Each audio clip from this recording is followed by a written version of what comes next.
cumprimentar o Dr. Paulo Basta, meu parceiro de webinário, a Leidiana, que faz toda essa articulação, cumprimentar todos os participantes do webinário.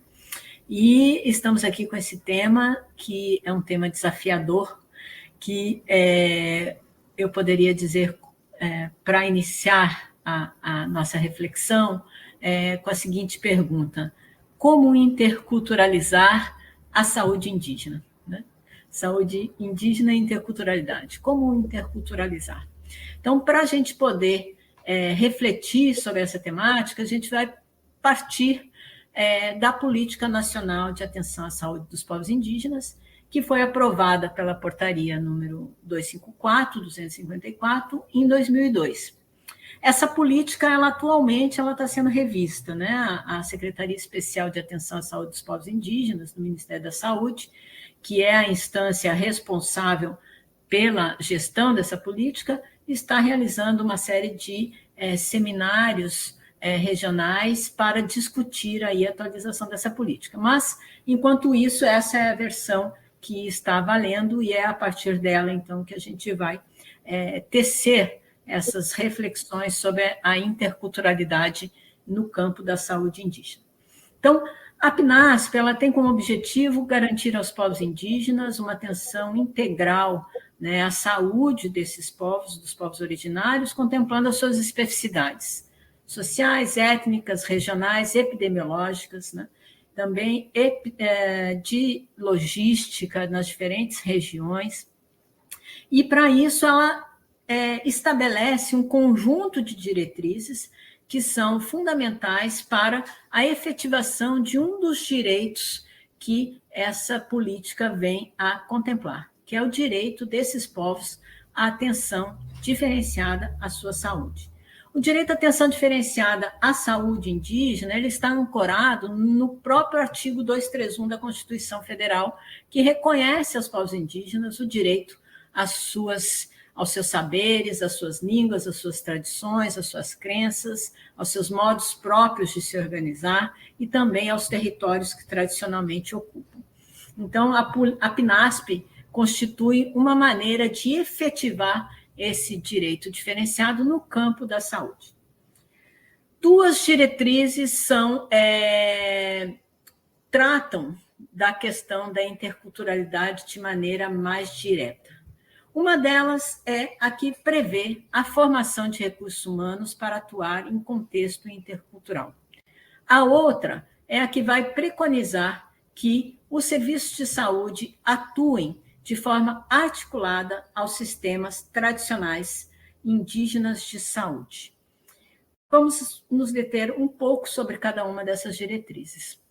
A primeira diretriz, então, a que preconiza a formação de recursos humanos para atuação em contexto intercultural, nós podemos perceber que a interculturalidade ela é utilizada como um adjetivo que qualifica o contexto. Ela em si só não traz uma orientação, digamos assim, para a atuação diferenciada desses profissionais nos territórios indígenas. É como se houvessem sujeitos que pertencem a diferentes culturas em interação em um determinado campo, a interculturalidade aí aconteceria naturalmente. Então, esse é um dos usos que a PNASP faz do termo interculturalidade. Já a outra diretriz que vai preconizar a articulação com esses sistemas indígenas de saúde, e aqui a gente está entendendo que os sistemas indígenas de saúde são as medicinas tradicionais indígenas, então agora, a partir desse momento, quando eu falar em medicinas tradicionais indígenas, eu as estou definindo a partir desse conceito trazido pela própria política. E aí a gente vai perceber, se deter sobre que conceito é esse, como que a PNASP define essas medicinas tradicionais indígenas.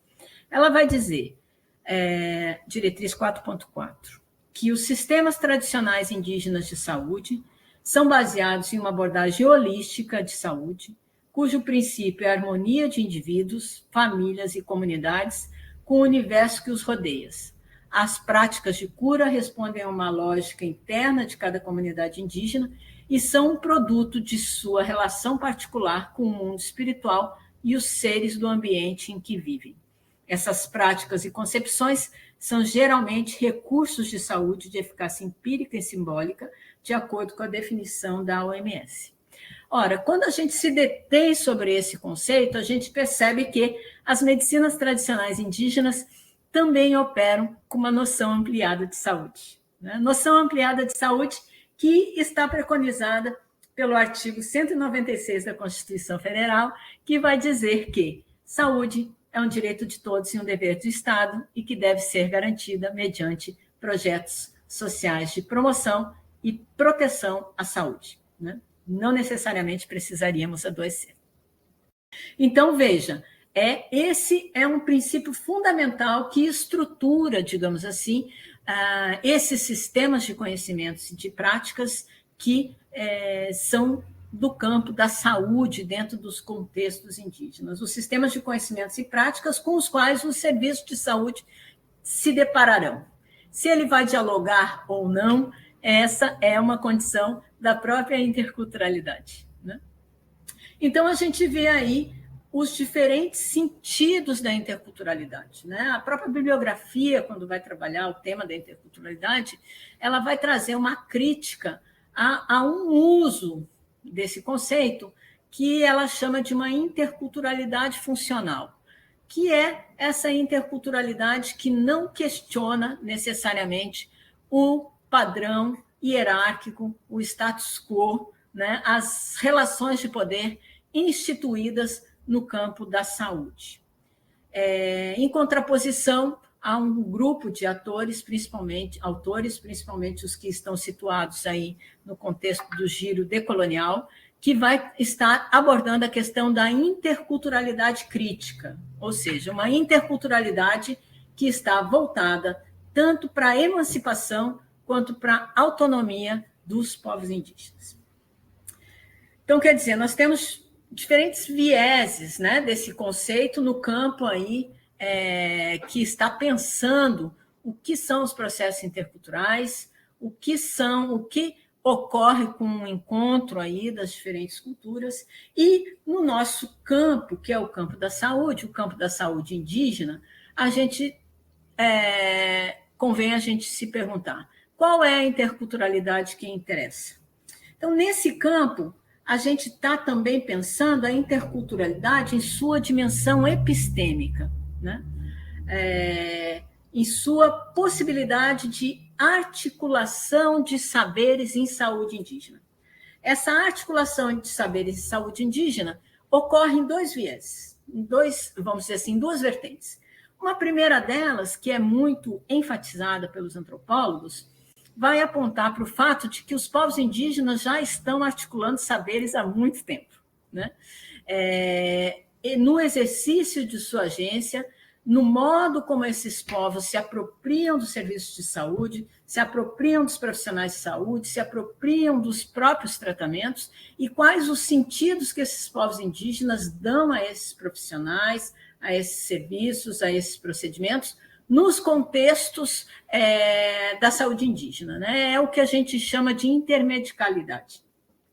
Então, muitas vezes não é incomum se ouvir, por exemplo, que um profissional preconiza, né, o serviço de saúde preconiza um tratamento para determinados agravos e o paciente não adere a esse tratamento, ou vai fazer o uso desse tratamento de acordo com o seu próprio entendimento do que é saúde, do que é doença, e muitas vezes isso é visto como um obstáculo ao fazer a saúde pelos próprios profissionais. Né? A cultura diferente, muitas vezes, é dita obstáculo, quando, na verdade, a cultura diferenciada é o próprio caminho de fazer saúde. E aí cabe aos processos formativos desenvolver estratégia para a aquisição de competências interculturais, ou seja, qual é a competência necessária para dialogar com esses povos que operam com esses entendimentos sobre saúde e doença que são distintos dos nossos. Né? Então, nós temos esse processo que, vamos dizer, são os processos intermédicos que são realizados pelos próprios povos indígenas. Mas também nós temos a articulação de saberes enquanto um princípio da formulação e da gestão de políticas públicas em saúde indígena. Aqui é a que nos interessa, porque nós estamos no campo justamente de formular essas políticas e fazer a gestão dessas políticas de modo a dar sustentação aos profissionais que estão em campo para poder interculturalizar o seu atendimento, né? Ou seja, um profissional em campo, ele não terá como adequar os seus procedimentos, dialogar, negociar com os povos indígenas, né, a adequação desses procedimentos, desses serviços, se não houver o respaldo da gestão do serviço em saúde, tanto da gestão técnica, né, que é responsável pelas ações de vigilância em saúde, pelo acompanhamento das metas e dos indicadores de saúde, quanto da gestão administrativa, que envolve, inclusive, o próprio financiamento das ações de saúde nos territórios. E nós temos, então, essa dimensão da articulação de saberes, que é o princípio organizador do serviço de saúde, da assistência à saúde prestada nos territórios indígenas. Depois eu vou trazer alguns exemplos, né, etnográficos, para a gente perceber como que essas diferentes instâncias aí, elas são fundamentais para que a gente consiga realmente desenvolver abordagens interculturais para o fazer saúde.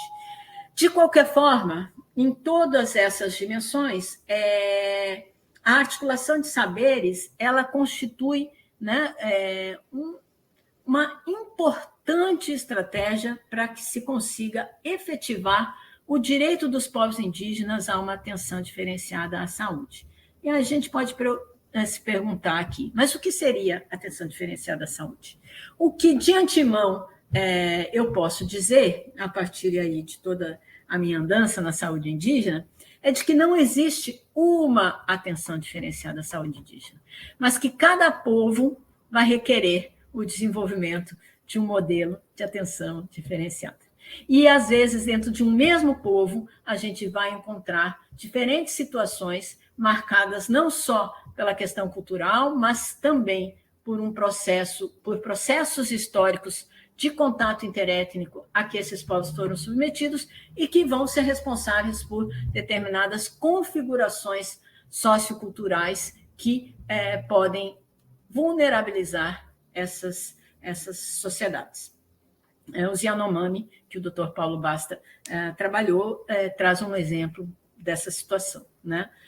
Há povos dentro do território Yanomami que se mantém ainda, mesmo com a última invasão garimpeira, ainda se mantém um tanto quanto mais preservados de determinadas influências, quanto que os grupos que foram contatados na década de 70 pelo avanço da perimetral norte, na região do Vale do Ajarani, estão em uma situação de vulnerabilidade que requer um modelo diferenciado para atender a essa especificidade instituída não só pela cultura, mas também por esse processo histórico de contato interétnico. Dois dispositivos fundamentais para o fazer intercultural, né? O fazer intercultural aqui sendo compreendido, então, como esta articulação de saberes, né? E essa articulação de saberes como um dispositivo aí das políticas públicas de saúde, mas das políticas públicas da diferença, né? A política pública de saúde indígena é uma política da diferença. O diálogo, né? O diálogo intercultural, ele realmente é um dispositivo metodológico fundamental, e a tradução. E quando eu falo em tradução, aqui eu estou me referindo tanto à tradução linguística, ou melhor, à interpretação linguística, né, em povos que falam outras línguas, quanto à tradução cultural. Há muitos saberes, conhecimentos e práticas que não são traduzidos literalmente para a nossa língua. Requer recursos como metáforas, requerem explicações para que possam encontrar algum equivalente no português, né, pensando que a nossa língua é o português, para se fazer entender nos nossos termos. Nesse caso, tanto o diálogo quanto a tradução, eles fazem parte do que a gente pode chamar da dimensão ética da interculturalidade. E essa dimensão ética da interculturalidade é justamente garantir a participação das comunidades e dos povos em todo o processo do fazer saúde, desde o planejamento, a concepção, a execução, a adaptação das ações, a negociação dessas ações e também respeitar, né, os princípios socioculturais que organizam uma determinada comunidade. Agora, quando falamos o respeito à cultura, né, isso é um discurso muito comum, temos que respeitar a cultura. Não necessariamente o respeito à cultura de um povo é da mesma forma que o respeito à cultura de um outro povo. Respeitar a cultura também é um processo que se aprende. O que é respeitar a cultura guarani? São os Guarani que vão nos dizer sobre o respeito. O que é respeitar a cultura Iauanauá? São os Iauanauá que vão nos dizer a respeito. O que é respeitar a cultura Munduruku? São os Munduruku que vão nos dizer a respeito. E nisso a gente retoma, né, algo que eu já mencionei aqui, que para que a gente consiga realmente dialogar com esses povos e essas comunidades, né, um diálogo intercultural, e o diálogo intercultural é um diálogo simétrico, ou seja, quando eu digo um diálogo simétrico, é um diálogo que reconhece o outro como um sujeito de saber, ele não apenas é alguém que vai receber as minhas orientações, as minhas instruções, que vai ser ensinado sobre como ele deve cuidar da saúde, mas que também vai ser reconhecido como um sujeito que sabe sobre sua saúde. Só que o que ele sabe é diferente do que eu sei. Eu reposiciono o meu saber. O meu saber deixa de ser o saber. Ele passa a ser mais um saber. E quando ele passa a ser mais um saber, ele consegue dialogar com outro saber e encontrar uma instância aí de mediação, uma instância de acordo. Assim, nós superamos algo que está posto na nossa tradição disciplinar ocidental de formação, que é a monocultura do saber, como se a ciência ocidental fosse a única que detivesse o saber válido, o saber realmente verdadeiro, né? Interculturalizar a saúde indígena requer que a gente se reposicione nesse campo para poder dar direito ao outro a também ser um sujeito de saber, mesmo que eu não pactue com esse saber, mesmo que eu não acredite nesse saber, mesmo que eu não partilhe de um horizonte comum de entendimento sobre esse saber. Então, requer essa abertura subjetiva ao saber do outro. Veja, é muito, né? Nós estamos aqui na ordem da competência intercultural, ela é muito mais de uma ordem, de uma postura subjetiva do sujeito que se abre a ouvir o outro, do que de algo de um conhecimento prático protocolar. É um conhecimento prático, porque a escuta é prática, né? Eu lembro de uma oficina em que a gente fazia no Polo Base de Zedoca, no Dizem Maranhão, em que a liderança nos contava bem baixinho sobre o que era saúde para o povo auabajá. E o quanto que alguns profissionais estavam ansiosos, queriam controlar o tempo da liderança, né? Porque é nosso costume ter o controle do tempo, falta 3 minutos, falta objetiva. Controlar o tempo da liderança, porque não estava com paciência de ouvi-la, né? Ouvi-la requereria chegar mais perto, uma concentração muito intensa para poder acionar o que ela estava falando, mesmo com algumas instâncias em que as pessoas não iam entender, porque ele estava falando de algo muito diferente do que qualquer um de nós já tínhamos ouvido naquele momento. Mas é a partir dessa escuta que eu consigo fazer a pergunta que é preciso ser feita. Por isso que Fazer interculturalidade requer diálogo, requer a escuta e, antes de mais nada, requer que esse povo fale primeiro. Antes que eu chegue com os meus saberes, quem fala são eles. Porque a partir do momento que eles falam, eu consigo fazer as adequações ao que eu tenho a dizer para o horizonte de sentido do que eles estão abordando. Né? Então, retomando o que a gente já falou, para que esse diálogo aconteça de forma simétrica, nós precisamos levar o Sistema Único de Saúde a sério. Ou seja, nós precisamos operar com um conceito ampliado de saúde. Né? Nós precisamos superar o paradigma centrado na questão da doença e fazer esse giro, essa transição paradigmática para podermos trabalhar com o conceito ampliado de saúde preconizado pelo Sistema Único de Saúde. Nesse caso, a gente não vai trabalhar apenas com as práticas de recuperação de saúde, os processos terapêuticos propriamente dito. Nós vamos também pensar a articulação de saberes no âmbito da promoção de saúde, no âmbito da intervenção sobre os determinantes sociais de saúde. E aqui nós vamos requerer necessariamente ações intersetoriais, porque sabemos que os determinantes sociais, os determinantes ambientais de saúde extrapolam o setor saúde, e, nesse caso, as articulações da gestão, as articulações interfederativas, intersetoriais, são fundamentais para que se consiga intervir sobre esses determinantes, e reconhecer que os povos indígenas possuem suas próprias práticas de promoção de saúde. Né?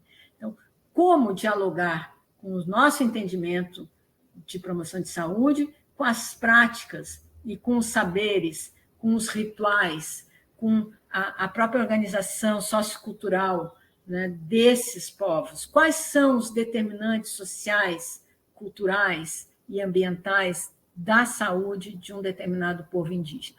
Né? Então, isso é algo importante de se reconhecer. Na prevenção das doenças, os povos indígenas possuem suas práticas de prevenção de doenças, os seus rituais, tanto rituais que mobilizam toda a comunidade, quanto uma série de práticas que ocorrem no âmbito das próprias famílias dentro dos territórios e, claro, no âmbito dos processos terapêuticos, dos itinerários terapêuticos, em que o paciente e a sua família vão procurar os recursos para tratar as doenças e as enfermidades conforme as avaliações que eles fazem. Né? Esse é o conceito de itinerário terapêutico. Né? E aí, os profissionais de saúde, das equipes multidisciplinares de saúde indígena, dos serviços de saúde, muitas vezes são agenciados por essas famílias, por essas comunidades, conforme os entendimentos que essas famílias e essas comunidades têm da enfermidade, têm da doença e também do próprio serviço de saúde. Bom, no âmbito da política pública, em 2018, foi desenvolvido um programa que se chama Programa de Articulação e Saberes em Saúde Indígena. É um programa que está disponibilizado no site da CESAI, para quem tiver interesse, e que justamente tem como objetivo trazer uma orientação para o desenvolvimento da diretriz 4.4, que é essa diretriz que preconiza a articulação do serviço com as medicinas indígenas. Então, o PASSE, ele traz 5 eixos programáticos, e dentro de cada eixo programático ele vai estar propondo uma série de ações, né, a serem desenvolvidas. O primeiro desses eixos é o fortalecimento e a valorização dos saberes e práticas em saúde indígenas, orientado pelos princípios da autonomia, da autodeterminação, da reprodução sociocultural e da manutenção das medicinas indígenas. Ou seja, antes de mais nada, garantir que os povos e comunidades indígenas tenham acesso às suas práticas, aos seus saberes, aos seus recursos, né, de cura, ou seja, tenham acesso às suas plantas, tenham acesso às suas matas, às suas águas, tenham acesso aos animais, a muitos medicamentos, remédios realizados no âmbito das medicinas indígenas, que são feitos a partir de animais. Né? Então, que eles tenham acesso às suas pagilanças, aos seus especialistas, que tenham acesso às suas dietas, às suas formas de parir, as suas formas de gestar, né? Então, esse seria o primeiro eixo. O segundo eixo, ele fala justamente desse processo de formação permanente em saúde indígena, orientado pela interculturalidade crítica para o desenvolvimento dessa competência intercultural. Não existe a interculturalidade, não vamos encontrar um protocolo de interculturalidade. A interculturalidade ela é inventiva, ela é criativa, ela vai ter que capacitar esse profissional a responder a situações inusitadas, situações que muitas vezes estão fora de todos os protocolos de boas práticas aí, ou mesmo de toda a organização dos serviços como está posta pelo Sistema Único de Saúde. Um exemplo disso é o próprio parto, né? Quando a gente vai em muitas comunidades indígenas, eu vou falar especificamente das comunidades do Polo Base de Zedoca, que foi um trabalho que eu fiz recentemente, no Dizê Paranhão, em que são os técnicos de enfermagem que auxiliam e muitas vezes fazem o parto das mulheres em aldeia. Então, quer dizer, esse protocolo não está dito em nenhum lugar, né?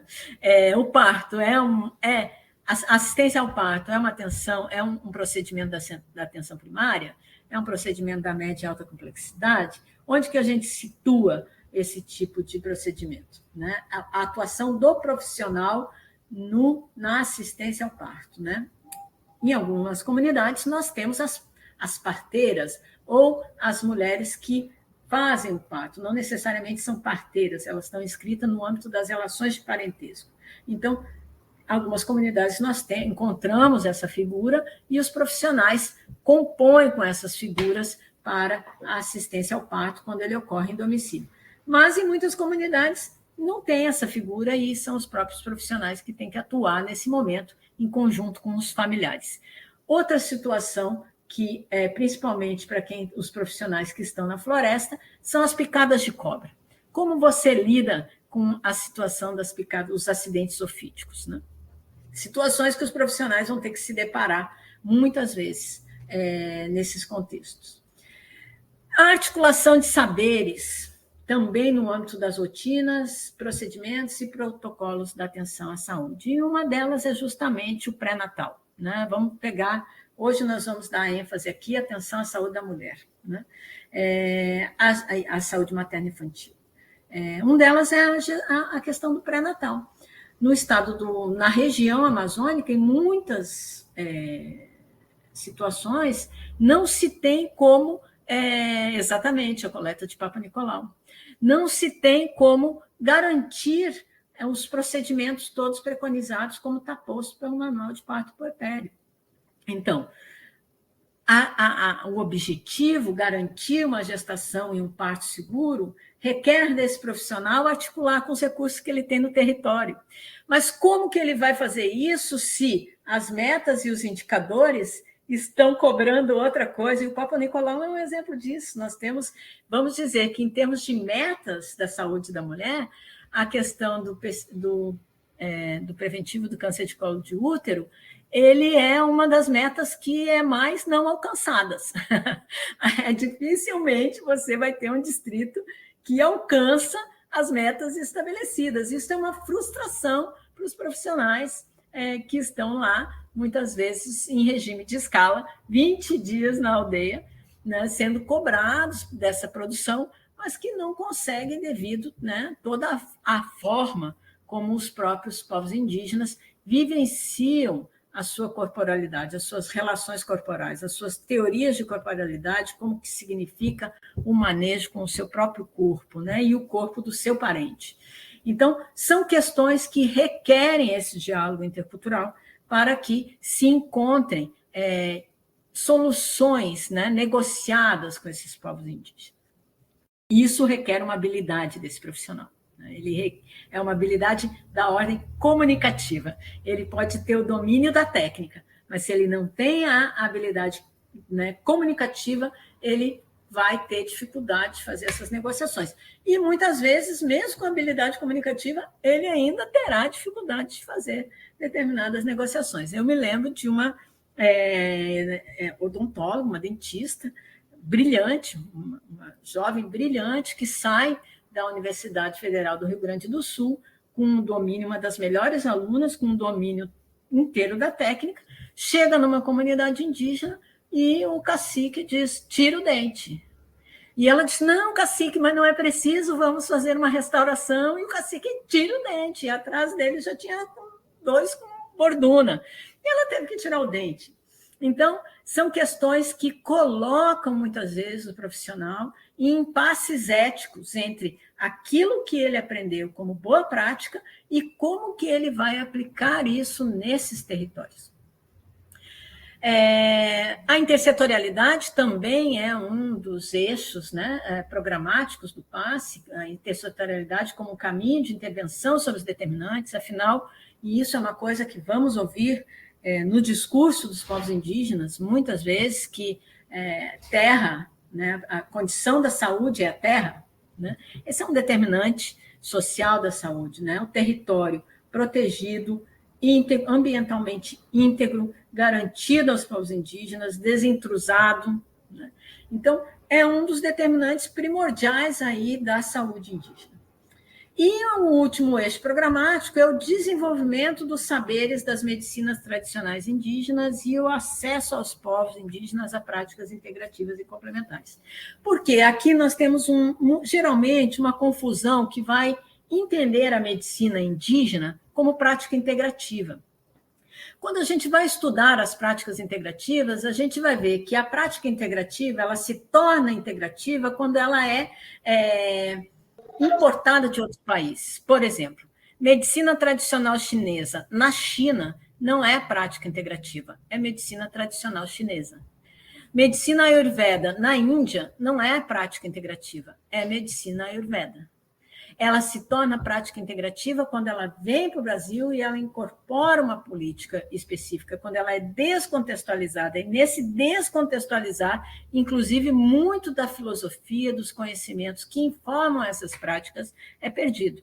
Por exemplo, a própria noção de corpo que informa, que sustenta a medicina tradicional chinesa. Apesar da acupuntura ser algo que hoje em dia está difundido e é reconhecido no próprio Sistema Único de Saúde como uma prática integrativa, nós não importamos todo o saber filosófico, ontológico, cosmológico que sustenta a medicina tradicional indígena. Nós sustentamos as práticas, né?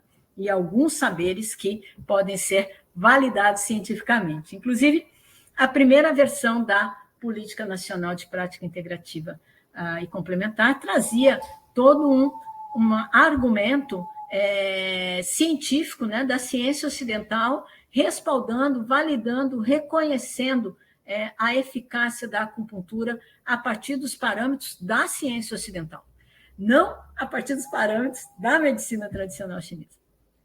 Então, isso é algo que o PASSE ele procura diferenciar. O que são as medicinas tradicionais indígenas, o que são as práticas integrativas e o que são, muitas vezes, aquilo que há um entendimento de que, bom, a fitoterapia, o uso de plantas medicinais seria uma prática integrativa e pode, né, ser medicina indígena. Quando nós pegamos alguns povos, a gente vai ver que o princípio que informa a eficácia das plantas medicinais não é o mesmo que informa a fitoterapia na nossa sociedade. E aí nós voltamos àquela dimensão epistêmica lá, quando a gente fala da articulação de saberes como princípio epistêmico. Por quê? Quando nós vamos nas estruturas dos conhecimentos das medicinas indígenas, nós vamos ver que lá nós não temos a relação sujeito-objeto. O que nós temos é a relação sujeito-sujeito. O que cura na planta é o espírito da planta. Essa planta é um sujeito. Eu vou ter que ter um ritual, eu tenho a lua certa, eu tenho o momento certo, eu tenho as palavras certas para dizer a essa planta, para que ela esteja de acordo em fazer a cura, fazer o tratamento daquele paciente. Muitas vezes ela é usada como banho, né? Em algumas situações, pode haver uma convergência aí entre o que seriam os princípios ativos e esses, digamos assim, princípios simbólicos que ativam o poder de cura da planta, né? Mas não são a mesma coisa. Então, a interculturalidade crítica, ela só pode acontecer quando esse mundo não é achatado. Porque se nós achatamos esse mundo e tudo vira a mesma coisa, como nós reconhecemos a diferença?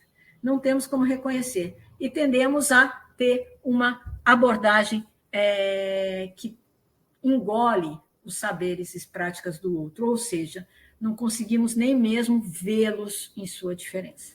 Então, aqui também temos algo aí a desenvolver. Bom, articulação de saberes, então, ela também não se refere apenas ao que a gente diria saberes biomédicos, né? Na verdade, nós precisamos também articular saberes no âmbito da gestão, no âmbito da gestão técnica, né? Nós precisamos, por exemplo, vigilância epidemiológica. A epidemiologia ela está sustentada, sim, sobre um sistema de classificação da clínica médica, mas ela também é um saber estatístico, ela também é um saber matemático, ela também está intimamente relacionada a uma racionalidade burocrática do Estado, ou seja, administrativo. Se a gente não tem esse respaldo do âmbito da administração, no âmbito da estatística, do âmbito do que Michel Foucault chamaria de biopolítica, o profissional lá na ponta, ele não vai conseguir realmente fazer uma interculturalidade que seja reconhecida pelo sistema de saúde. Muitas vezes ele faz, mas não é reconhecida pelo sistema de saúde. E aqui nós estamos em uma dimensão que é isso. Às vezes, a gente tem, por exemplo, no campo da antropologia, uma crítica muito dura aos profissionais de saúde indígena.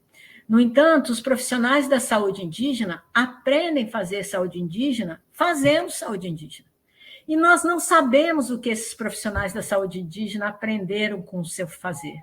Nós temos inúmeras, infinitas experiências desperdiçadas desses profissionais que atuaram, às vezes, pouco tempo e, às vezes, mais tempo. Se nós temos uma alta rotatividade desses profissionais, nós temos alguns que estão há 20 anos com um determinado povo indígena.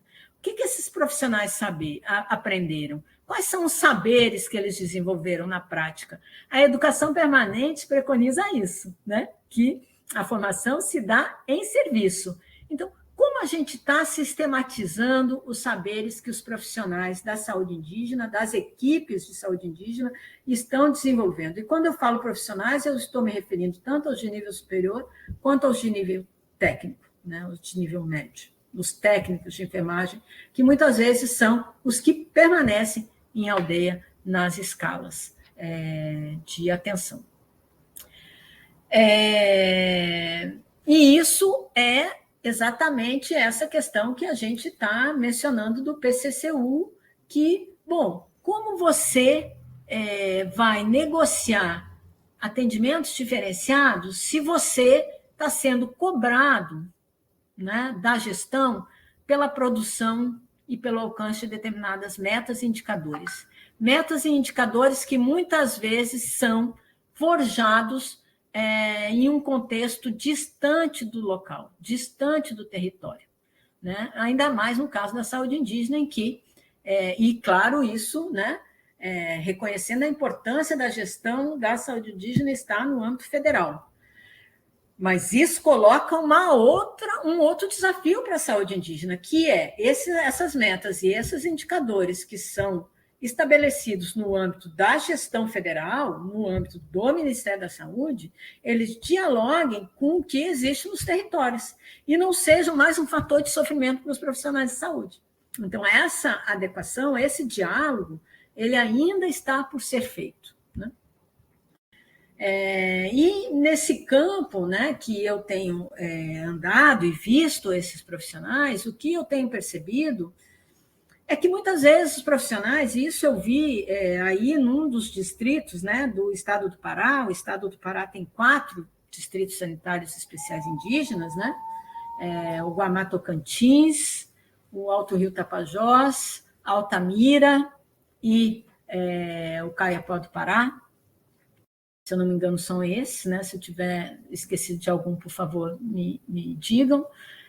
E uma das minhas andanças no Dizei Tapajós, né, em que eu tive a oportunidade de ir até a terra indígena Munduruku, quando eu fazia uma consultoria para a CESAI para a elaboração do PASS, que é esse programa que eu mencionei aí para vocês.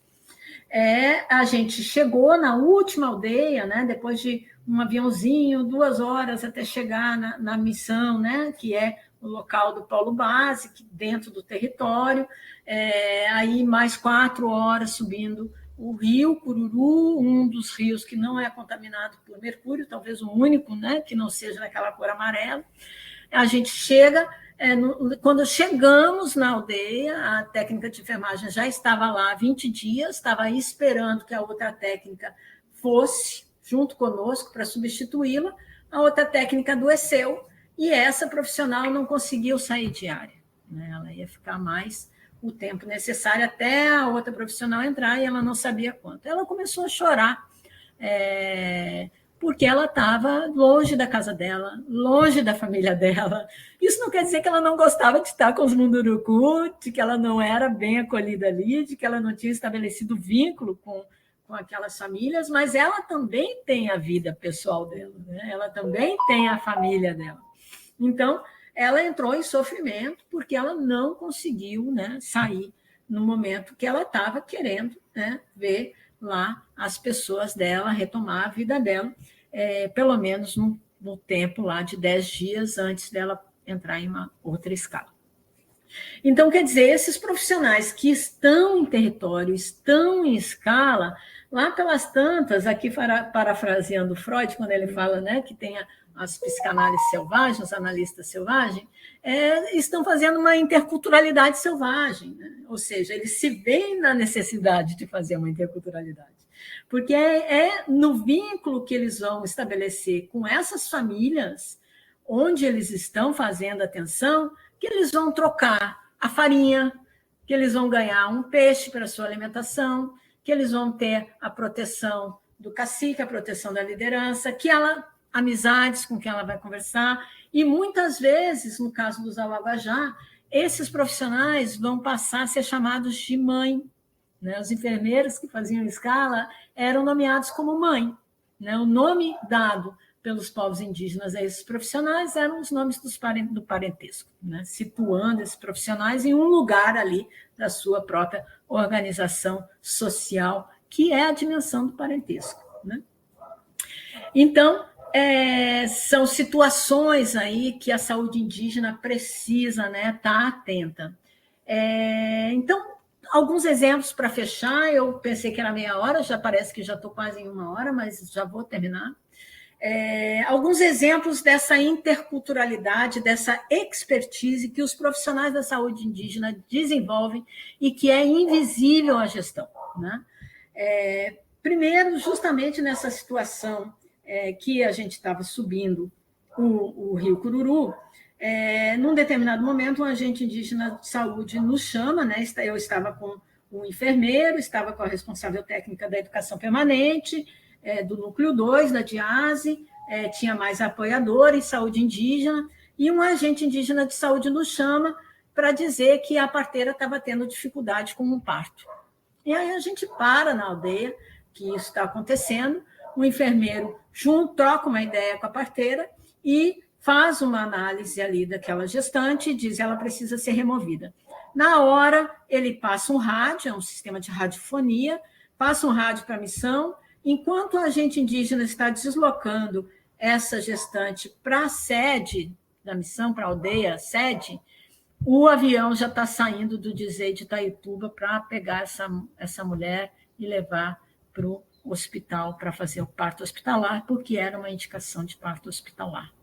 Então, a importância dessa logística, dessa agilidade, para realmente essa interculturalidade, esse diálogo com a parteira, você vê, a parteira foi aqui, funcionou aí como a pessoa para estar apontando um evento importante de um risco para o parto.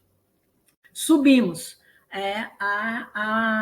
o rio. Quando chegamos na aldeia Munduruku, a aldeia Santa Maria, uma das aldeias mais íntegras do ponto de vista cultural, da organização social, do parentesco, fizemos uma grande reunião para falar sobre a questão do parto.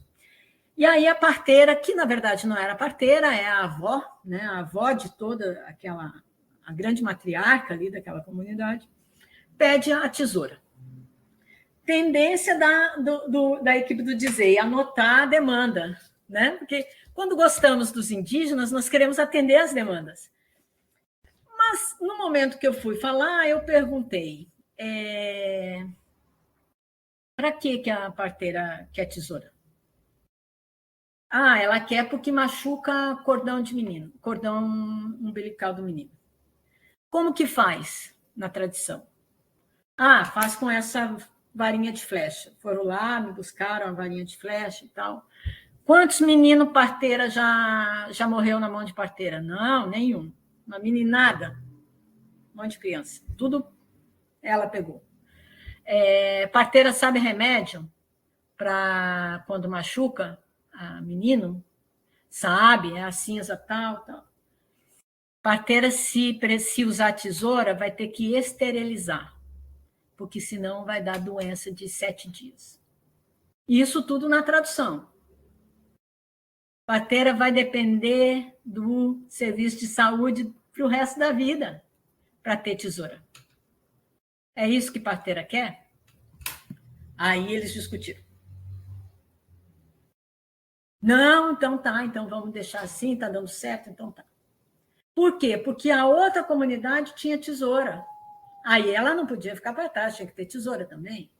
Mas esse diálogo precisa ser feito. A decisão é deles, mas eles precisam estar informados das consequências de cada uma das suas demandas, inclusive.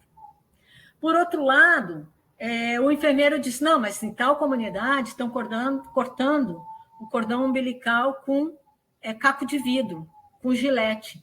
Bom, nesse caso tem que ter uma intervenção. E aí, nessa experiência, nessa minha entrada em campo, eu entendi que a articulação de saberes, ela é uma intervenção, digamos assim, né, metaforicamente, cirúrgica. Ela é pontual, ela tem que ser realizada naquela situação, daquela forma, para impedir e para impedir problemas e garantir a saúde da população. E isso requer essa negociação contínua. Uma outra questão, nessa questão de parto, que é interessante, que também é aí no DISEI Guamá Tocantins, que para mim tem uma das equipes que eu poderia dizer que é um modelo de atenção diferenciada, pode ser replicada em outras aldeias e povos, alguma das suas práticas sim, não todas, porque cada povo tem que desenvolver o seu modelo de atenção diferenciada. Mas é a equipe multidisciplinar, eu vi que tem a pessoa aqui da Educação Permanente do Guatoque, é a equipe multidisciplinar do ZOE. Então, toda a questão de como que a equipe lida com o parto, como que as enfermeiras e as técnicas de enfermagem que estão em escala acompanham e monitoram esse parto, que é um parto familiar dentro das malocas do ZOE, e como que elas respeitam o resguardo pós-parto e acomodam as práticas que precisam ser realizadas ali, conforme está posto pelos protocolos, né? Que é a questão do acompanhamento, de medir, pesar o bebê e tal. Então, eles encontraram formas, a partir da negociação com o ZOE, que acomodam e que garantem o que realmente é o objetivo do serviço de saúde, que não é alcançar metas e indicadores pelas metas e indicadores, mas é garantir uma gestação e um parto seguro. Né? Acho que isso e garantir a integralidade da atenção. E aí, o que é a integralidade da atenção quando falamos dos povos indígenas? Nesse caso, nós precisamos considerar que essas práticas, elas mais do que promoverem saúde, do que protegerem, né, prevenirem doenças, elas constroem sujeitos, elas constroem pessoas, elas moldam corpos e elas instituem vínculos, os vínculos do parentesco, que é o que faz eu ser diferente de você, né? Que é o que faz com que esse sujeito que entra nesse universo de linguagem seja estruturado em sua subjetividade a partir desse regime simbólico que fundamenta a organização sociocultural desses povos. Então, eu fico por aqui, teria mais um tanto de exemplos aí, mas deixamos para as próximas. Muito obrigado.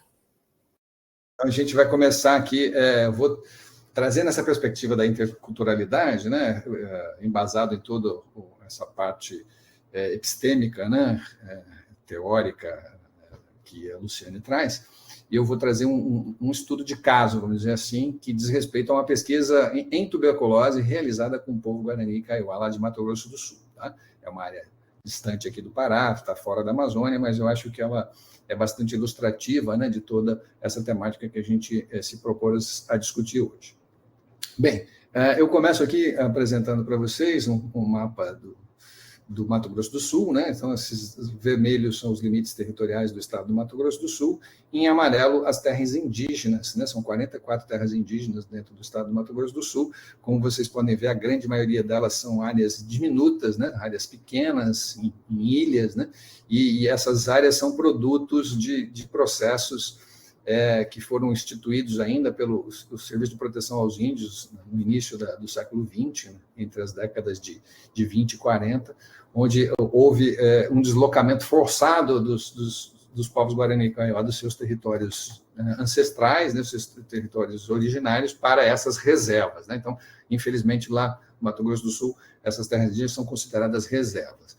E essa configuração, né, microscópica impõe diversos desafios aos modos de vida e às condições de saúde dessa população.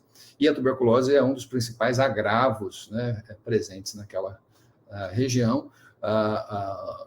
Atualmente não, já há mais de uma década, no Brasil, a maior quantidade de casos em povos indígenas, casos de tuberculose em povos indígenas, é notificada no estado do Mato Grosso do Sul. Né? Por essa razão que a gente foi para lá para fazer pesquisas nessa área. Tá?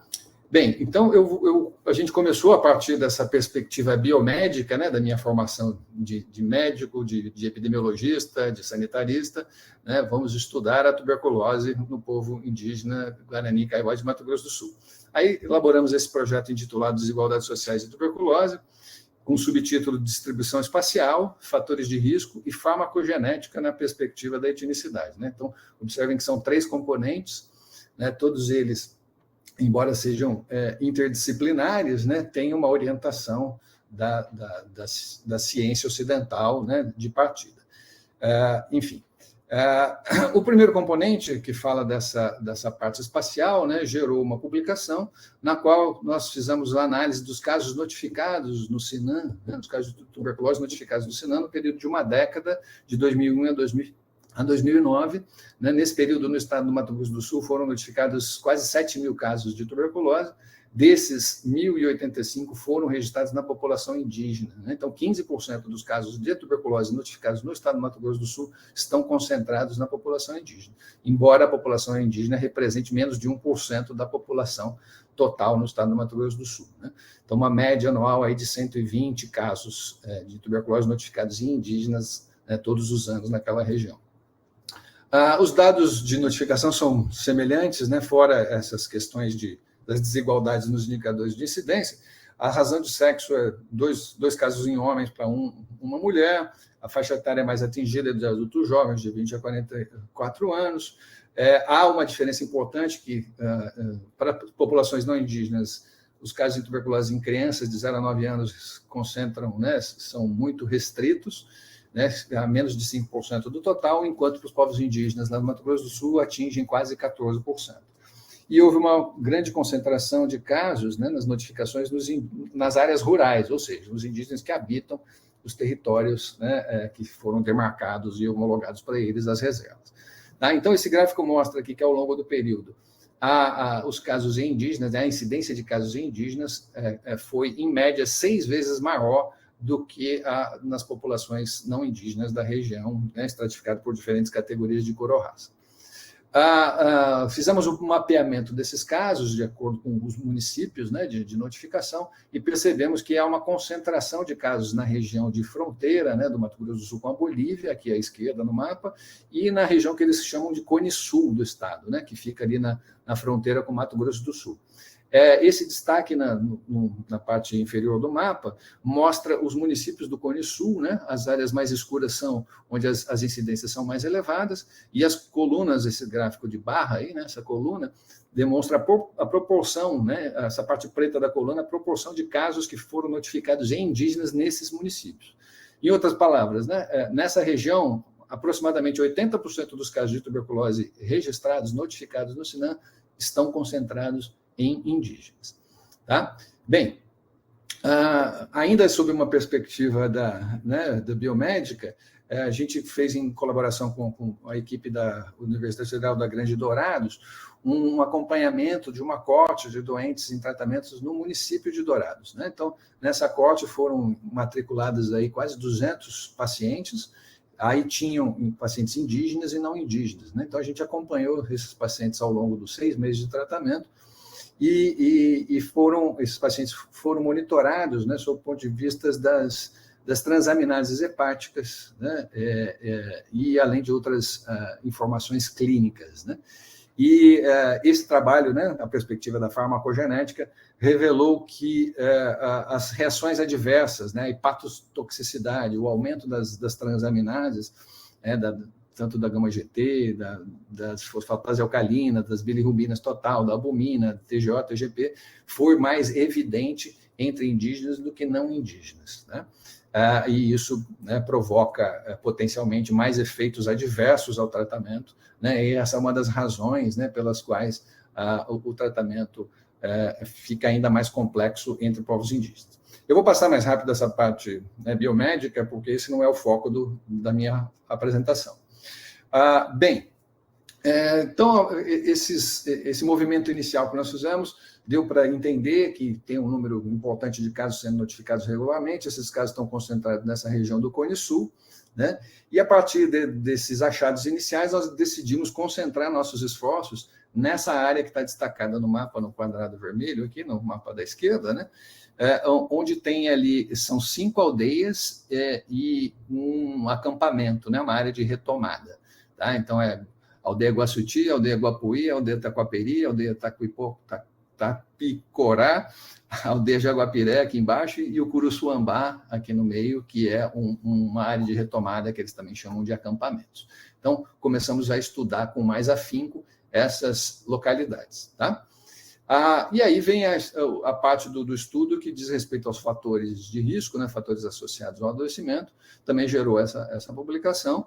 E ao longo de 2011 e 2012, nós fizemos um monitoramento, performamos um estudo de caso-controle para cada caso que era notificado nas secretarias municipais de saúde ou na CESAI. Nós selecionávamos 2 controles que viviam na mesma aldeia, né? Teoricamente, o município, o primeiro domicílio à direita do domicílio do caso e o primeiro domicílio à esquerda do caso. Recrutávamos 2 controles para fazer uma comparação de algumas variáveis clínicas e sociodemográficas. Né? E essa tabela consolida de modo resumido os dados, né? E os nossos principais achados, né, novamente, estão alinhados com a literatura. As chances de um homem, né, desenvolver tuberculose é 2 vezes maior do que da mulher, porque a exposição é maior.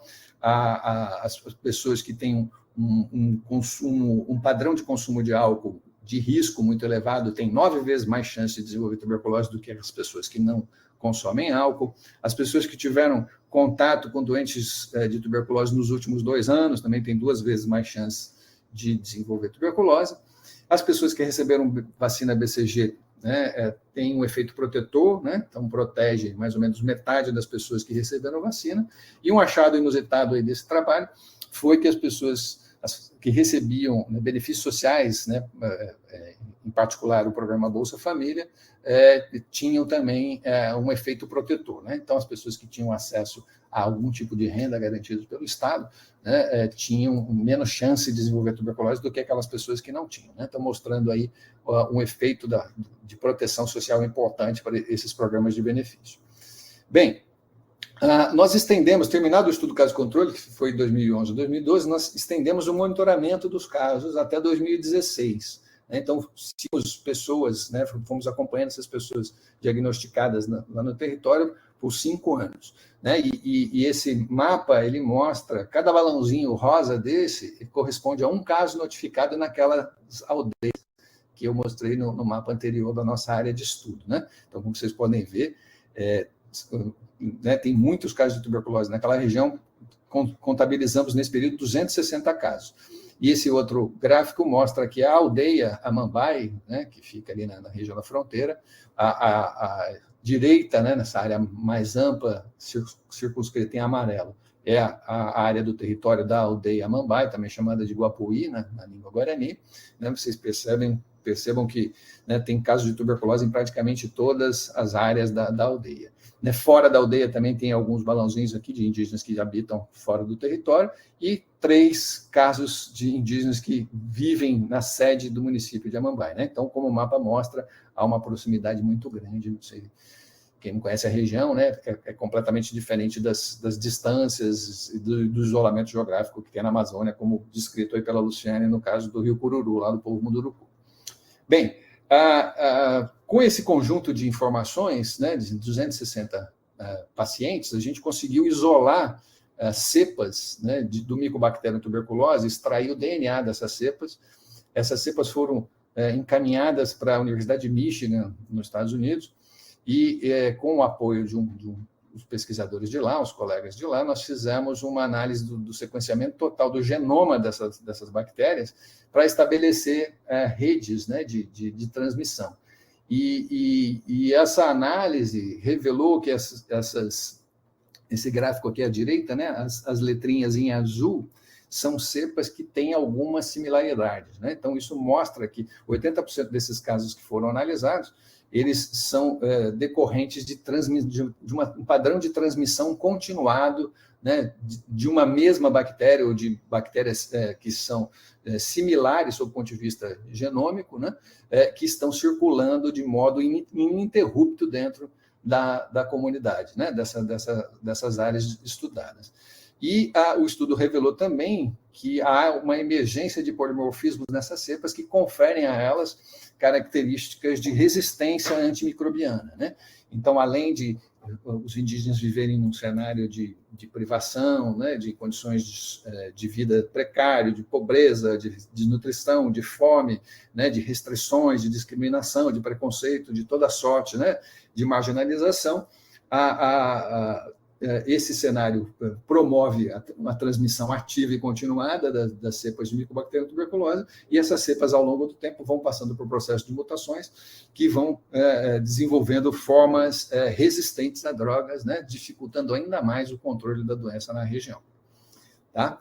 Bem, agora, começando a fazer uma modificação, né, na abordagem, né, do problema, tem uma colega aqui da Coach, é uma dinamarquesa, está fazendo pós-doc com a gente aqui na Fiocruz.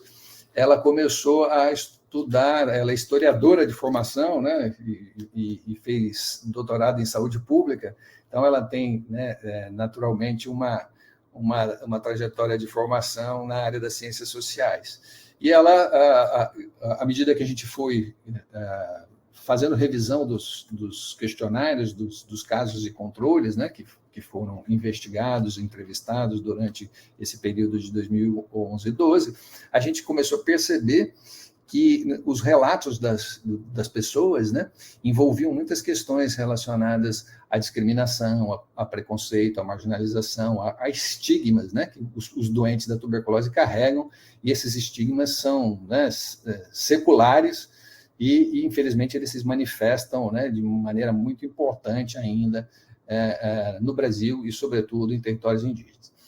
Então, esse paper foi publicado aqui também em 2020. Tá? Eu dou destaque aqui em vermelho para os autores. Lúcia Pereira e Aparecida Benites são indígenas, né, que se converteram em pesquisadoras e participaram, né, ativamente desse trabalho. Né? Então, ao longo desse debate sobre os achados, né, a interpretação desses resultados, né, das entrevistas, a gente começou a perceber que a abordagem biomédica não era suficiente, nem para o entendimento da distribuição, do espalhamento da doença no território, muito menos para desenvolver estratégia de controles. Né? E eram recorrentes os relatos das pessoas relacionados à falta de alimento, a problemas sociais, a estigmas relacionados à tuberculose. E, a partir daí, a gente fez uma migração, né? Deixamos um pouco de trabalhar com os profissionais de saúde das equipes do DICEI, né? E passamos a interagir com a escola. Né? Fomos para o ambiente da escola, fizemos contato com os professores e jovens alunos, né, egressos do ensino médio que estavam cursando a universidade naquele momento, passaram a integrar o nosso grupo de pesquisa, e aí tivemos uma guinada, né, na nossa abordagem.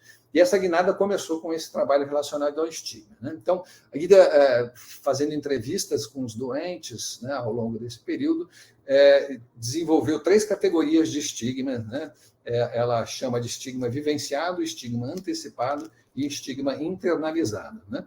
Então, essas categorias descrevem que o estigma vivenciado diz respeito a questões práticas, né, questões pragmáticas do apoio, né, que esses doentes recebem, de suporte emocional de seus familiares, né, durante o tratamento. A pessoa fica fragilizada, fica vulnerabilizada, depende, né, de cuidados de outras pessoas e, ainda assim, sofre estigmas dentro da sua própria família. Né? Então, e isso se reflete na experiência de ser evitado, né, ou excluído por familiares ou membros da comunidade quando descobrem que a pessoa tem tuberculose. Então, a pessoa é alijada desse convívio, sofre um processo de evitação, né, que essa pessoa, ninguém quer saber de vê-la, de estar com ela. Tá? Então, isso é um processo que tem repercussões importantes. Cientes desse processo na comunidade, instalado há muito tempo, as pessoas também desenvolvem uma espécie de estigma que é um estigma antecipado, né? Que é o medo da rejeição. Né? Então, quando a pessoa se descobre doente de tuberculose, né, e já antecipando que vai sofrer rejeição na comunidade, ela se isola dentro da sua própria casa, evita, não recebe visitas, e ela faz isso para que as pessoas não descubram que ela tenha a doença. Né? Então, isso, em certo sentido, vai propiciar o agravamento do quadro clínico, né? Porque uma vez que a tuberculose é uma doença consumptiva, uma doença crônica, que vai se instalando de modo lento e insidioso, à medida que o tempo vai passando, a pessoa não recebe tratamento, né? O organismo vai sendo consumido e as formas clínicas vão se agravando. Né? Isso gera complicações, aumenta o risco de mortalidade, etc. Né? E outra forma que se manifesta esse estigma antecipado é pelo fato da pessoa não comparecer à unidade de saúde, né, para evitar essa exposição, de ser apontado como o doente de tuberculose ou tuberculoso. E também a pessoa se recusa a receber visita. Né? Nesse tempo tinha o tratamento supervisionado, né? A estratégia DORTS. E as pessoas se recusavam a receber a visita de uma equipe de saúde no seu domicílio, porque parava ali um carro na frente do domicílio, né? Já toda a vizinhança, todos os familiares sabiam que essa pessoa estava com tuberculose, porque aquela equipe era que fazia o tratamento supervisionado. E o estigma internalizado, por fim, né? Ele se revelava nas pessoas, sobretudo nos homens, que tinham contratos, né, com muitas aspas, vínculos precários de trabalho com usinas de cana-de-açúcar na época. Então, eles ficavam 3, 4 meses vivendo em condições análogas à escravidão, dormindo em alojamentos precários, sujos, com uma comida ruim, trabalhando de sol a sol, mas ainda assim eles precisavam desse emprego, né? Era muitas vezes a única fonte de renda das famílias. Então, quando eles adoeciam nessas condições, eles evitavam de procurar o serviço de saúde das usinas, porque se eles fossem diagnosticados com tuberculose, eles teriam, né, que se afastaram do trabalho, com isso iam perder seu rendimento. Então, eles ficavam, né, lidando com essa situação. E há também, né, no estigma internalizado, os sentimentos negativos de rejeição por parte de familiares próximos, né? Às vezes as pessoas da própria casa, né, irmãos, né, parentes próximos, criam essa rejeição. Enfim, então esse trabalho ele foi importante para mostrar, né, que além de todas as condições de vida precárias, a complexidade das cepas, a resistência às drogas e etc., a questões relativas ao estigma, né, questões de ordem social, contribuem fortemente para a manutenção da transmissão da doença na comunidade. Tá? E a partir desse momento a gente percebeu, né, também, né, durante essas entrevistas, que não era possível falar em saúde nas comunidades sem fazer referência aos detentores de conhecimento tradicional, né, aos rezadores, aos pajés, ao que eles chamam lá no Mato Grosso do Sul de Nanderu para os homens e Nandeci para as mulheres. Tá? Então, aí fizemos uma guinada, né, deixamos totalmente de lado a abordagem biomédica e passamos a fazer uma abordagem mais relacionada às ciências sociais e fomos buscar, né, o conhecimento, valorizar o conhecimento desses detentores de conhecimento tradicional. Tá? A partir daí, né, essa primeira etapa do projeto foi concluída e iniciamos uma nova etapa do projeto com um novo título, né, chamado o Projeto Práticas Tradicionais de Cura e Plantas Medicinais Mais Prevalentes, né, entre as etnias Guarani e Kaiowá da região centro-oeste. Nesse momento, eu convidei a colega Islândia Carvalho de Souza, enfermeira, ela é pesquisadora da Fiocruz de Pernambuco, né, ela foi colega minha de mestrado, se converteu numa grande amiga, né? E ela trabalha com essa abordagem de ciências sociais, com plantas medicinais há mais tempo. Eu a convidei para integrar o grupo, né? E a partir daí a gente desenvolveu esse estudo, né? Então eu queria trazer aqui alguns detalhes desse estudo que eu acho que são importantes, né?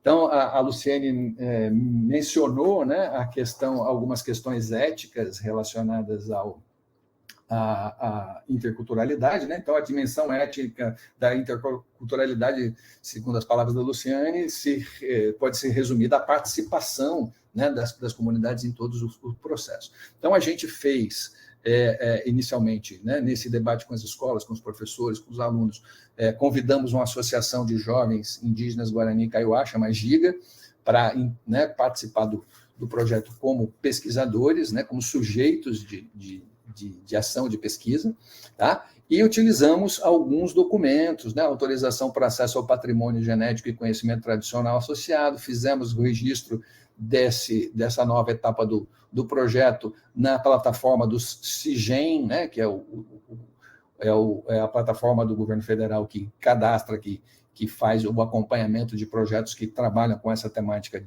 né, de patrimônio genético ou acesso ao conhecimento tradicional associado, tá? E, além disso, né, a gente utilizou, né, várias estratégias, né? Então, além das entrevistas individuais com os rezadores, com os doentes de tuberculose, fizemos atividade de grupo focal, captamos imagens, captamos áudio, as entrevistas eram realizadas em Guarani, depois eram transcritas pelos jovens estudantes, né, em Guarani, depois havia uma tradução do Guarani para o português, né? Então, tudo isso requereu alguns cuidados aí, éticos da nossa parte, e alguns documentos foram até traduzidos, né, do português para o Guarani, para garantir uma compreensão mais ampla por parte dos sujeitos da pesquisa. Bem, aqui eu mostro algumas imagens também, né, dessas aplicação dos termos de consentimento, obtenção de autorização para imagens, né, e algumas passagens aí da equipe pelas comunidades, tá? Então, no dia que nós fizemos a apresentação do projeto, né, para os rezadores, num grande encontro, fizemos um encontro com 35 rezadores e rezadoras nessa aldeia Mambai, né, era um dia de frio lá no Mato Grosso do Sul, e fizemos esse debate. À medida que eu ia apresentando os objetivos do projeto, né, a metodologia, o que a gente pensava em fazer, havia tradução simultânea, né, por parte dos jovens pesquisadores que trabalhavam conosco, para que os rezadores, né, os anciões e as anciãs, pudessem ter uma compreensão mais né, profunda e completa desse trabalho. Enfim, esse debate aí levou, como a Luciane falou, né, não tem tempo cronometrado, né, é o tempo que as pessoas vão elaborar, né, o seu próprio entendimento, vão compartilhar esse entendimento com os seus pares, né, e à medida que isso vai se sedimentando, esse conhecimento, esse entendimento vai se sedimentando, a conversa vai evoluindo. Então, isso levou quase que um dia, né, mais uma manhã, a gente começou isso cedinho, terminou, era quase 1h da tarde, e a gente achou que estava tudo certo, eles, né, entenderam, fizeram assinaturas nos termos de consentimento, quem não assinava colocou sua impressão digital, né, e ao término do trabalho, né, a hora que a gente já tinha recolhido as assinaturas de todo mundo para iniciar essas atividades, uma das lideranças, o senhor Luiz Borvão, está aí na foto do meio, pediu os documentos de volta. Nesse momento, deu um frio assim na barriga, né? Fiquei angustiado, falei, poxa, todo o trabalho que a gente fez vai por água abaixo, eles não vão mais autorizar o trabalho de pesquisa. E aí, para minha surpresa, aconteceu isso, eles colocaram, né, os termos de consentimento assinados nessa mesinha, do lado desse altar, né, vamos chamar assim de reza, e fizeram esse procedimento.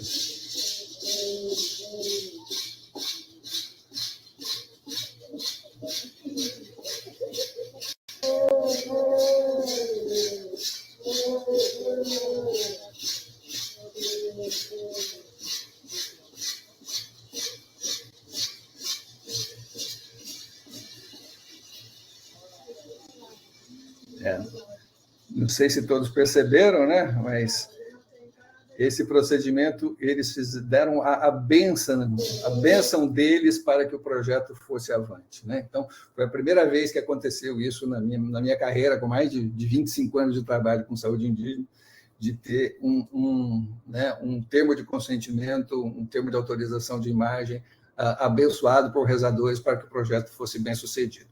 Bem, o projeto se desenvolveu, né? Fizemos vários encontros com os rezadores, e esse projeto gerou como principal produto esse livro, né, de plantas medicinais. Esse título foi dado pelos próprios indígenas, né, tanto que está em Guarani, né, mas a tradução é Plantas Medicinais, Fortalecimento do Território e Memória Guarani e Kaiowá. Uma das organizadoras do livro, também Aparecida Benites, é uma indígena lá da região de Amambai. Tá? Bem, eu vou contar um pouquinho rapidamente desse livro para vocês. Esse livro ele foi concebido em 4 partes, né? A primeira parte ela mostra quem são as raízes desse conhecimento, tá? E aí tem pequenos relatos, né? Relatos breves aí de falas pinçadas de Nanderu, de Nandecis, que participaram desse projeto, tá? Aí a gente mostra, né? Houve uma revitalização desse movimento, do trabalho dos rezadores dentro da comunidade. Foram construídas casas de reza a partir desse movimento que a gente fez. Infelizmente, essa casa de reza que vocês estão vendo aqui no canto inferior esquerdo da fotografia foi queimada recentemente por um bando de evangélicos que chegou lá na comunidade. Mas, enfim, antes disso acontecer, muitas atividades bacanas foram realizadas. E nesse primeiro capítulo a gente coloca essas imagens, né, dando crédito, né, aos verdadeiros, né, detentores do conhecimento. Então tem a foto de várias pessoas, né, homens e mulheres, que conversaram com a nossa equipe, que passaram tempo com a gente, que participaram de reuniões de grupos focais, de encontros, né, e foram lentamente ganhando, a gente foi ganhando confiança das pessoas, foi se estabelecendo o vínculo e o trabalho foi acontecendo. Tá? Esse livro foi publicado em 2020 e de lá para cá, gente, infelizmente, alguns desses rezadores idosos já faleceram. Tá? parte desse conhecimento, né, que eles carregaram foi perdido, por um lado, mas de outro lado ficou registrado, né, no livro, ficou registrado em imagens, ficou registrado em documentários que nós produzimos a partir dessa experiência. Bom, a parte 2 do livro, né, que concentra o caule, né, a estrutura mais robusta do conhecimento, vamos dizer assim, tem um capítulo 3 que ele fala sobre a produção do conhecimento a partir da prática dos Nanderu e da Nandesi na coleta de plantas, né? Então, conseguimos reunir, fizemos um catálogo com 82 plantas que são regularmente utilizadas no trabalho de cuidados em saúde, né? Tanto em nível individual quanto em nível comunitário nas comunidades. Então, estão aí também listados os autores do capítulo, são 3 indígenas, a Lúcia Pereira, o João Taylor Chamorro, que é o marido de Lúcia, e a Aparecida Benites. Então, essa parte do livro ela é bilíngue, né? Então, a gente procurou preservar a fala do Nanderu, da Nandesi, explicando o uso da planta, né? Para que essa planta serve, como essa planta deve ser utilizada. Nesse caso, é a casca de uma árvore, né? A Luciane falou que pode ser utilizado na forma de chá, pode ser utilizado na forma de unguento, pode ser utilizado de banho, na forma de pomada, enfim, depende né, da indicação da doença que ela vai ser utilizada para ser tratada ou não. E o mais importante de tudo, né, que a Luciane destacou, né, que a planta é um sujeito também, né, é um sujeito que tem conhecimentos, né, e para que esse conhecimento seja acessado, são necessários cantos, são necessários rezas, são necessários rituais específicos para que a planta possa efetivamente manifestar o seu poder de cura. Tá? Então, nesse capítulo 3 aí, que foi o cerne da obra, né, estão catalogadas 82 plantas, tá? Eu trouxe só exemplos de algumas, né, que foram aí aparecendo ao longo do caminho, né? Então, temos cascas, temos flores, temos raízes, temos folhas, né? Temos diversos tipos de plantas com diversas partes que podem ser utilizadas com diferentes finalidades. Tá? Avançando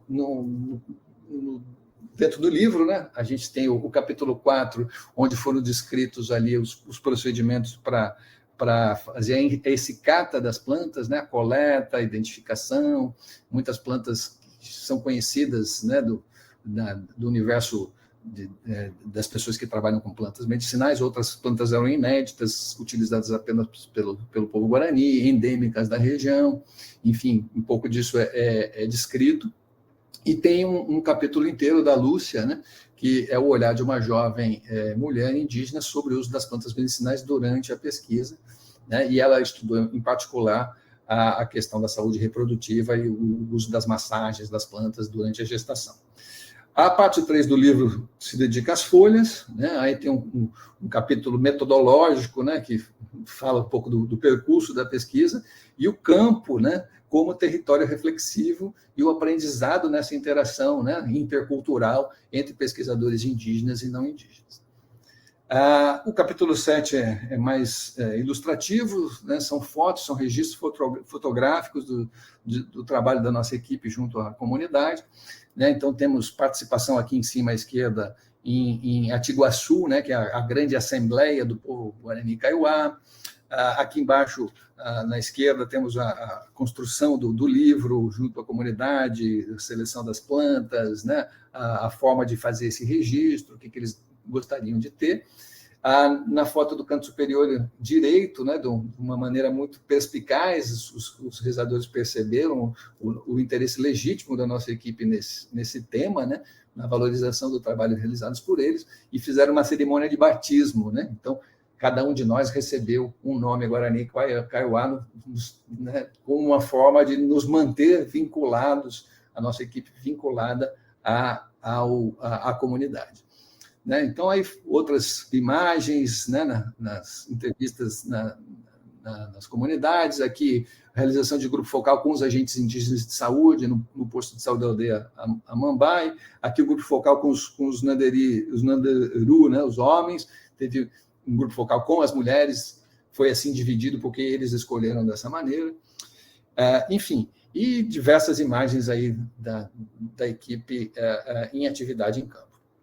E a parte 4 do livro, né, que parte para o encerramento, a gente chama de sementes, né, que são os desdobramentos, né, desse trabalho. Então, a Lúcia, mais uma vez, escreve dos aprendizados que ela teve com as Nandesi e as parteiras, né, nesse processo de cuidados durante o período da gestação, durante o período do parto, do pós-parto imediato e etc. E o livro se encerra com um capítulo de reflexões, né, sobre a pesquisa em saúde coletiva com povos indígenas, né, nesse diálogo da interculturalidade que a Luciane, né, brilhantemente apresentou para a gente no início da conversa. Bom, concluído esse trabalho, né, nós fizemos uma devolutiva, então fui levar o livro para os rezadores, né, verem, eles se reconhecerem no livro, eles verem o trabalho, né, daquelas entrevistas que nós havíamos feito com eles, enfim. E esse, infelizmente, o senhor Luiz já estava doente nessa época, já estava acamado, mas ele chegou a ver, né, a boneca do livro, ele não viu a versão final, mas viu a boneca do livro antes de falecer. Aí, já no auge da pandemia, né, em 2020, nós fomos obrigados a fazer o lançamento do livro de forma virtual, né, e aqui tem um registro, né, houve um evento, esse evento foi transmitido ao vivo no YouTube, e aí estão presentes à esquerda a Lúcia Pereira e à direita a Aparecida Benites. Tá? Além do livro, né, nossa equipe produziu um documentário chamado Boraihu, o Espírito que nos une, né, narrando um pouco de todas as dificuldades vivenciadas nas comunidades, os conflitos por território, a discriminação, o preconceito, os problemas de saúde, a tuberculose, né? Então, esse documentário também está disponível aí para ser assistido gratuitamente dentro da Vídeo Saúde Distribuidora, que é um portal de vídeos da própria Fiocruz, né? Tem a versão completa dele com 44 minutos e tem um teaser aí, uma versão curta de 5 minutos no YouTube. Nessa perspectiva ainda, né, desdobramentos desse trabalho todo, nós produzimos um álbum de canções de cura, né, todas elas realizadas pela Orida Vilalva, né, que é uma rezadora, ela é uma Nandesi muito prestigiada na região.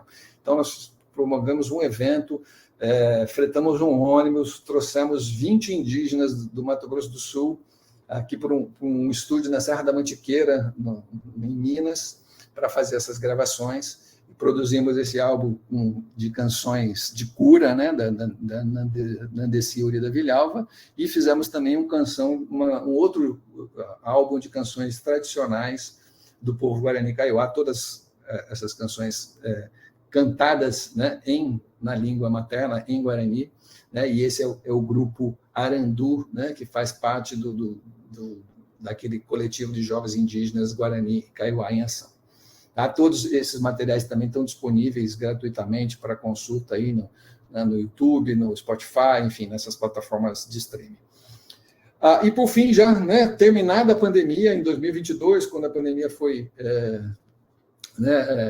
decretado que não havia mais problemas com a pandemia, a gente organizou uma devolutiva de resultados na comunidade, fomos entregar o livro, né, para as pessoas, fomos visitar alguns rezadores que ainda estavam vivos, né, fomos fazer essa devolutiva presencial em mãos, e preparamos ali, aqui nessa foto de baixo, né, posters, né, tipo uma fotografia 3x4, né, mais grande do busto, de cada um dos 35 rezadores que participaram do trabalho com a nossa equipe. E esse material foi entregue na escola lá da aldeia Mambai, para que isso se convertesse num centro de valorização da cultura, no centro de pesquisa de medicina indígena. Tá? Então, isso segue lá na Escola Guapoí até os dias de hoje. Bom, ainda como um desdobramento desse estudo, né, a gente fez o livro Porranhanã e criamos agora um acervo Porranhanã, né, que é o acesso e proteção do conhecimento tradicional para o cuidado em saúde. Agora, essa etapa do projeto está sob coordenação da Islândia e minha coordenação adjunta. Aí a gente já havia feito, né, o cadastro do CIGEM da primeira etapa do livro, que era conhecimento tradicional associado, e agora também do patrimônio genético, porque em acordo com as comunidades, né, foram desse conjunto de 82 plantas, foram selecionadas 10 para que fosse feita uma nova coleta, uma nova essicata, né, com colegas farmacêuticos que trabalham com essa parte de etnofarmacologia, né, e essas plantas foram levadas para o laboratório da Universidade Federal de Pernambuco, né, para fazer agora análises de biodisponibilidade né, se essas plantas têm algum efeito anti-inflamatório, antifúngico, antibacteriano, enfim, para comprovar, né, sob o ponto de vista da ciência ocidental, uma eficácia no tratamento de determinadas doenças. Então, essas plantas foram eleitas porque elas eram indicadas para o tratamento da tuberculose e para infecções respiratórias, né, no caso aí da Covid, que tinha acabado de acontecer. Bom, essas análises ainda estão em processamento, os dados preliminares mostram que elas, infelizmente, não revelaram atividades, né, farmacológicas, né, das quais a gente imaginava, mas essa planta ela simplesmente foi coletada na natureza, foi feita a essicata, foi feita a descrição e levada para o laboratório, né? Então, um dado importante, né, que a gente não considerou nesse momento foi o que a Luciane diz, né? Que para a planta poder ter eficácia, ela precisa ser rezada, ela precisa de um canto, ela precisa de um ritual, né? E esse ritual não foi realizado, né, nessa planta que foi levada para o laboratório, né? Então, um desafio agora que a gente tem pela frente é fazer análises, né, posterior dessas plantas, depois delas terem passado por exercícios rituais, né, próprios da cultura. Enfim, caminhando para o encerramento, a gente produziu uma cartilha, né, uma cartilha pequena, está disponível também para quem quiser baixar o PDF dela aí, né, no link que está apresentado aqui no slide. E essa cartilha é um diálogo estabelecido por duas jovens pesquisadoras indígenas, totalmente ilustrada, numa linguagem simplificada, relatando um pouco da chegada da equipe da Fiocruz no território, o que a Fiocruz foi fazer lá, né? E meio que esse diálogo, né, a partir dessas bases horizontais da interculturalidade, né, uma troca de conhecimentos efetiva, né? Então, a Fiocruz interessada na valorização do trabalho dos pajés, nas plantas medicinais, e o povo guarani nos ensinando a como ter acesso a esse conhecimento de forma respeitosa, né, e de forma a garantir uma isonomia, uma participação e uma consulta das comunidades. Tá? Bom, eu não vou, né, parar aqui para falar da cartilha inteira, porque ela tem várias imagens, mas quem tiver interesse, eu acho que vale a pena. E eu só trago uma folhinha dessa cartilha, né, que ela bota aí um fluxograma, um passo a passo, né, para orientar pessoas que queiram trabalhar, né, nessa temática com povos indígenas, né, colocando ali dentro o primeiro ponto da construção do projeto, né? Então, o Luciane mencionou, a gente precisa discutir conjuntamente com a comunidade, né, com sujeitos de pesquisa, quais são os objetivos da pesquisa, o que a gente pretende fazer, se eles estão de acordo, né? Depois a gente, estabelecida, né, esse protocolo de pesquisa, a gente precisa fazer o registro dessa pesquisa, né? Em caso de conhecimento tradicional associado e patrimônio genético, precisa ser cadastrado no CIGEM, né? Em caso de pesquisa envolvendo expressões artísticas, tem que fazer cadastro no IFAM, enfim. Aí tem que fazer realização de consulta prévia às lideranças, né, respeitando aí a Convenção 69 da OIT, né, e assim vai, até o processo ser submetido ao sistema CEP-CONEP, né, das Comissão de Ética em Pesquisa e a Comissão Nacional de Ética em Pesquisa, né, avaliado nesse contexto e aprovado nesse contexto, o projeto precisa receber um parecer de mérito científico por parte do CNPq. A partir daí, o projeto tem que ser formalizado junto à FUNAI, que vai expedir uma autorização para ingresso em terra indígena. E, chegando em terra indígena, né, você precisa, naturalmente, consultar novamente os sujeitos de pesquisa e obter anuência em termos de consentimento livre esclarecidos individuais. Tá?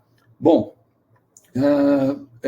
esse trabalho, né, ele segue em curso, foi lançado a partir dessa cartilha um jardim terapêutico, né? Então aqui está o convite da programação, isso foi lançado em 13 de outubro de 2023, tá? Então, tem as bases do jardim terapêutico, chama Porrenti Marangatu, né, que também lá na aldeia de Amambai, né, liderado pelos professores e os pesquisadores indígenas que trabalham na escola junto conosco. Bom, e para encerrar, né, eu convido vocês a conhecerem nossa página no YouTube, né, nosso canal no YouTube, se chama Ciência e Poesia, onde tem ali vários materiais ilustrativos sobre trabalhos que a gente faz em comunidades indígenas distintas. Né, nós temos um trabalho continuado de 15, 20 anos aí com o povo Guarani Kaiowá, com o povo Yanomami, com o povo Nuruku e com o povo Suruí. Então, tem aí informações distintas sobre várias dessas atividades e tem alguns dos vídeos aí informados no canal que dizem respeito diretamente a essa experiência que eu compartilhei com vocês das plantas medicinais.